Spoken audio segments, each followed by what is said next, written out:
Всем привет! Сегодня приготовим компот из крыжовника с мятой на зиму. Такой компот поражает своей простотой и приятным освежающим вкусом. Приготовьте хоть раз компот по этому рецепту, и он станет вашим любимым зимним напитком. Подписывайтесь на мой канал и узнавайте еще больше вкусных и простых рецептов. В кастрюлю наливаем 3 литра чистой воды и ставим на плиту закипать. Пока закипает вода, подготовим банку с ягодами и крышки. Крышки с резинками кладем в сотейник, заливаем водой и ставим на плиту. Крышки кипятим 1-2 минуты и сливаем горячую воду. Берем чистую 3-литровую банку и насыпаем в нее 300 грамм вымытого крыжовника. Также в банку кладем достаточно большую веточку хорошо помытой мяты. Если веточка мяты поменьше, то их нужно положить 2. Вода закипела, снимаем ее с огня и выливаем в банку с крыжовником.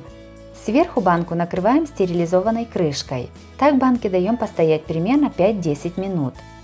Прошло 10 минут. В кастрюлю, в которой кипятили воду, насыпаем 250 грамм сахара. Банку закрываем капроновой крышкой с дырочками и выливаем воду в кастрюлю с сахаром.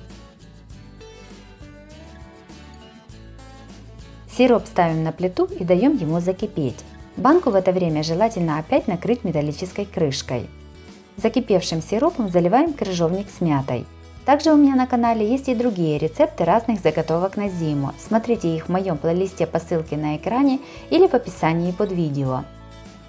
Сразу же банку накрываем стерилизованной крышкой и закатываем закаточной машинкой.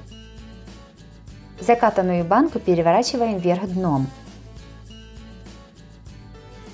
Накрываем одеялом и оставляем так до полного остывания. Компот из крыжовника получается очень вкусным и ароматным. Мята придает этому напитку особую свежесть и вкус.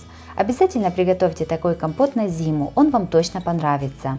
Если вам понравился рецепт такого необычного компота на зиму, то обязательно ставьте лайк, подписывайтесь на мой канал и нажимайте на колокольчик, чтобы не пропустить новые видео. С вами была Оксана Пашко. Готовьте вкусно, готовьте с удовольствием.